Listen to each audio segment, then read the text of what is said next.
Hello everyone, నేను వచ్చేసి మీ ఆదిభుజిని. మీరు చూస్తున్నారు Chandrakrishnasri vlogs. Welcome back to my world.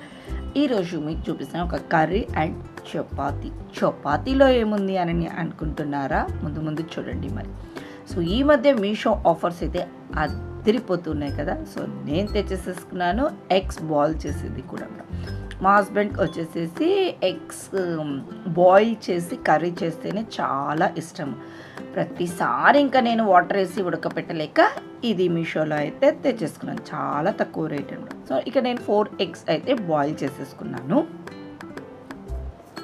ఇంకా కర్రీలోకి వెళ్ళిపోదాం. ఇక్కడ వచ్చేసేసి కొంచెం ఆయిల్ వేసుకొని ఆనియన్స్, గోడంబి అయితే వేయించేసుకున్నాను అనమాట. నేను వచ్చేసేసి 4 ఎగ్స్కి చేసుకుంటున్నాను, అంటే 2 పర్సన్స్కి మాత్రమే చేసుకుంటున్నాను కాబట్టి 1 బిగ్ ఆనియన్ అయితే వేసుకున్నాను. కొంచెం ఎక్కువ క్వాంటిటీ అన్నప్పుడు ఆనియన్స్ ఎక్కువ వేసుకున్నారంటే గ్రేవీ అన్నది వస్తుందన్నమాట. సో ఇదైతే చల్లగా అయిపోతుంది.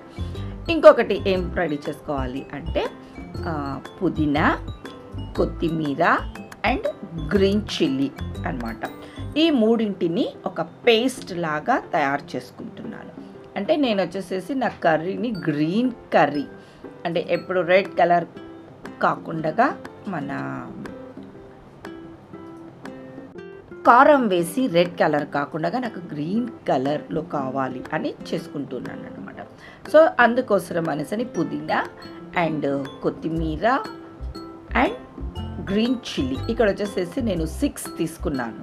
మరి ఎక్కువ వేసుకుంటుంటే కూడా కారం అవుతుంది కదా అన్నట్టుగా 6 తీసుకున్నాను అనమాట.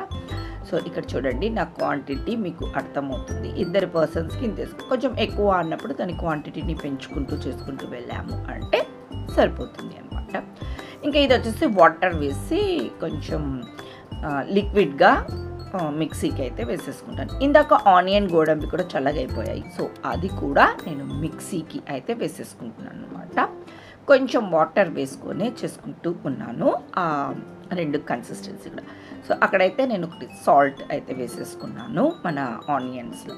ఇంకా మిగిలినవి కావాల్సినవి వచ్చేసేసి గరం మసాలా, ధనియా పౌడర్, పసుపు. కారం చూపిస్తున్నాను అని అనుకుంటున్నారు, కారం అయితే ఏం వేసుకోలేదండి. ధనియా ఈలోగా మనం మిక్సీ అయితే పట్టేసేసుకున్నాం. ఇంకా ఇప్పుడు కర్రీ ఎలా చేయాలో చూసేద్దాం. ఇక్కడ పాన్ పెట్టేసేసాను. పాన్లో ఆయిల్ వేసేసాను. ఆయిల్ వేసేసి కొంచెం పసుపు, కొంచెం కారం అయితే వేసి ఎగ్స్కి ఇలా ఘాటు పెట్టి వేసుకుంటున్నాను. వీటికి కూడా కొంచెం లైట్గా కారము అది పట్టింది అంటే కొంచెం టేస్ట్ వస్తుంది కదా. మరి ఎగ్ బాయిల్ అయిన తర్వాత అంత రుచిగా అలా అనిపించదు కదా. సో కొంచెం కారం అది తగిన బాగుంటుంది. కొంచెం పసుపు, కారం అయితే వేసేసుకొని ఆయిల్లో అన్నమాట వేసేసి వేయించుకుంటాం.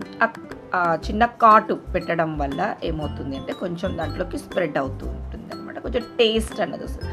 మీరు కావాలి అంటే కూడా ఉత్త ఎగ్ బాయిల్ అయిన తర్వాత తినకనే ఇలా కొంచెం సాల్ట్ అండ్ పసుపు, కారం వేసుకొని చేసుకుంటే కూడా ఆ టేస్ట్ చూడండి డిఫరెంట్ అయితే అనిపిస్తూ ఉంటుంది కూడా. సో చూడండి ఎంత కలర్ఫుల్గా అనిపిస్తూ ఉందో కదా. ఇలాగే తినేయాలి అన్నది. ఇంకా మనం గ్రీన్ కలర్ వేసి కర్రీ చేసుకుంటే ఇంకా టేస్ట్ కూడా సూపర్గా అయితే ఉంటుందన్నమాట. సో అవైతే తీసేసేసి పక్కన పెట్టేసుకొని అదే పాన్లో ఇంకొంచెం ఆయిల్ అయితే వేసుకోం. ఇలా కొంచెం గ్రేవీస్ చేసుకుంటున్నప్పుడు ఆయిల్ కొంచెం వేసుకుంటేనే బాగుంటుంది అన్నమాట. ఇక్కడ కొంచెం పాన్లో ఆయిల్ అయితే వేడైపోయింది. వేడి అయిపోయేసరికి నాకు అల్లం వెల్లుల్లి పేస్ట్ గుర్తుకొచ్చింది. అది ఫ్రిడ్జ్లో అయితే ఉండిపోయింది. సో అదైతే తీసుకొచ్చుకుందాము అనేసి వెళ్ళానమాట. సో ఇంట్లో రెడీమేడ్ చేసి పెట్టుకున్నది అయితే అయిపోయింది. రెడీమేడ్ అయితే బయట నుంచి తెప్పించినది ప్యాకెట్ ఉంటే దాన్ని వేసుకున్నాను. ఇంకా ఆయిల్ అయితే వేడైపోయిన తర్వాత ఈ ఆనియన్, గోడంబి వేసి చేసుకున్న పేస్ట్ ఉంది కదా. సో దాన్ని అయితే ఫస్ట్ వేసేసాను అన్నమాట. సో అందులో కొంచెం సాల్ట్ని వేసుకున్నాను. మరి మనం ఎక్కడ కూడా సాల్ట్ వేయలేదు కదా. సో అందుకోసం కొంచెం సాల్ట్ వేసుకున్న తర్వాత మన అల్లం వెల్లుల్లి పేస్ట్ కూడా వేసుకున్నాను. 1/2 టేబుల్ స్పూన్ అల్లం వెల్లుల్లి పేస్ట్ అయితే వేసుకున్నాను. ఇంకా ఇవి కొంచెము ఒక 2 మినిట్స్ వేగనిచ్చిన తర్వాత నేను గ్రీన్ కలర్ అదేనండి మన కొత్తిమీర, పుదీనా అండ్ గ్రీన్ చిల్లీ వేసి పేస్ట్ చేసుకున్నాను కదా. ఆ పేస్ట్ కూడా ఇందులో వేసేసుకుంటూ ఉన్నాను అన్నమాట. ఇది మనం పచ్చివే వేసాం, అంటే బాయిల్ చేసి వేయలేదు కదా కొత్తిమీర కానీ పుదీనా కానీ. అందుకు ఇక్కడ మనం ఏం చేస్తున్నామంటే ఫస్ట్ వాటిని కొంచెం ఒక 5 to 6 minutes అయితే వేయించుకుంటున్నాం అన్నమాట. అంటే స్టవ్ ఆయిల్ వేసి మన ఆనియన్ పేస్ట్ వేసాక అది అంతా కూడా ఒక 5 minutesని వేగనిచ్చిన తరువాత ఆ పచ్చివాసన అన్నది పోతుంది. వెంటనే వాటర్ వేసేసాము అనుకోండి ఆ పచ్చివాసన కొంచెం అలాగే ఉంటుంది. సో ఆ తర్వాత వాటర్ అన్నది వేసుకున్నాం. సో వాటర్ అంతా కూడా మనకు ఇక్కడ బాయిల్ అయితే అయిపోయాయి అనమాట. వాటర్ వచ్చేసేసి మరీ డ్రైగా చేసేసుకున్నాము అంటే ఎలా చెప్పండి, నేనైతే కొంచెం గ్రేవీ టైప్గా చేసుకోవాలి కాబట్టి నేను కొంచెం వాటర్ని అయితే వేసుకున్నాను. అంటే చపాతీలోకి తినాలి కదా మనం, అందుకు వాటర్ని అయితే కొంచెం వేసి మరి కొంచెం సేపు బాయిల్ చేస్తాం. సో మన ఇంగ్రీడియంట్స్ అన్నీ కూడా ఆల్మోస్ట్ అయిపోయాయి. సాల్ట్ సరిపోయిందా లేదో ఒకసారి ఇక్కడ చెక్ అయితే చేసేసుకొని ఆ గ్రేవీని చెక్ చేసుకొని ఇంకా మనం ఏవైతే వేయించి పెట్టుకున్నాము కదా సో ఆ ఎగ్స్ని అయితే వేసేసుకోవాలి. సో మన కర్రీ అయితే రెడీ అయిపోయింది. నాకు ఇంత కన్సిస్టెన్సీ ఈ గ్రేవీ సరిపోతుంది అనేసి ఇక్కడ నేను స్టవ్ని అయితే ఆఫ్ చేసేసుకుంటున్నాను అనమాట. ఇంకా చపాతీ ఏంటి ఎందుకు చూపిస్తున్నావు అని అనుకుంటున్నారేమో కదా. సో ఇక్కడ నేను 3 రకాల పిండిని యూస్ చేసి చపాతీ చేసుకున్నాను. ఆశీర్వాద్ గోధుమ పిండి ఉంటుంది కదా, సో ఇది వచ్చేసేసి 2 cups తీసుకున్నాను. 1 cup రాగి పిండి, 1 cup వచ్చేసేసి జొన్న పిండి తీసుకున్నాను అన్నమాట. సో ఈ 3 కూడా కలిపేసుకుని 2 cups గోధుమ పిండి, 1 cup రాగి పిండి, 1 cup జొన్న పిండి 3 కూడా తీసుకొని మన వేడి నీళ్ళు ఉంటాయి కదా వాటర్ని వేడి చేసి ఇందులో వేసి కలిపేసేసుకుని కొంచెం సాల్ట్ వేసి కలిపి పక్కన పెట్టుకున్నాను అన్నమాట. వేడి నీళ్ళు ఎందుకు వేసుకున్నాను అంటే మామూలు చల్ల నీళ్ళ కన్నా కూడా ఈ 3 పిండి రాగి పిండి జొన్న పిండి కొంచెం కలుస్తుంది. మనం గోధుమ పిండి అయితే ఈజీగా కలిపేసేసుకుంటాం వాటర్తో. ఆ 2 పిండి వేస్తున్నప్పుడు మామూలు వాటర్ కన్నా కొంచెం గోరువెచ్చని నీళ్ళు వేసుకుంటే బాగుంటుంది కదా అనేసి నేను ఇక్కడ గోరువెచ్చని నీళ్ళను వాటర్ బాయిల్ చేసేసి వేసేసి పిండి కలిపి పక్కన పెట్టుకున్నాను అనమాట.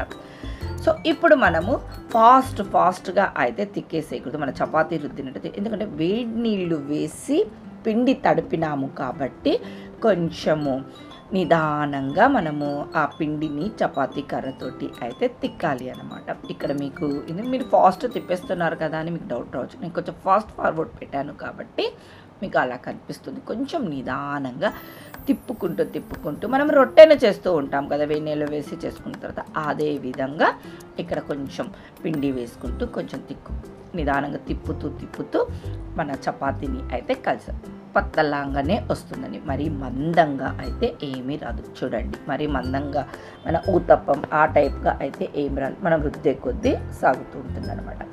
సో ఇక్కడ నేను వచ్చేసేసి మా హస్బెండ్కి ఆయిల్ తోటి చపాతీని కాలుస్తూ ఉన్నాను.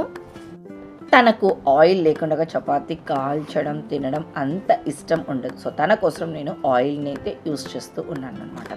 కానీ ఆయిల్ లేకుండా కూడా చేసుకోవచ్చు. ఇది వెయిట్ లాస్ చేస్తూ ఉంటారు కదా, చపాతీస్ తింటూ ఉంటారు, అటువంటి వాళ్ళకు కూడా ఈ రెసిపీ అన్నది ఈ 3 పిండి వేసి చేసిన రెసిపీ అన్నది ఉపయోగం అయితే పడుతుంది. వాళ్ళు వితౌట్ ఆయిల్ లేకుండా నీట్గా సిమ్లో ఉంచి మంచిగా కాల్చుకోవచ్చు. మన జొన్న రొట్టె కాల్చుకుంటాము కదా అదే విధంగా అయితే చేసుకోవచ్చు అన్నమాట. సో మంచి చపాతీ అయితే రెడీ అయ్యింది. ఇక నా మాటల కన్నా మా హస్బెండ్ మాటలు వినండి. నువ్వు రాగి రొట్టె జొన్న రొట్టె అన్నావు కదా, అది ఏంటిదో చెప్పు నాకు. ఉత్త రాగి పిండి రొట్టె నాది,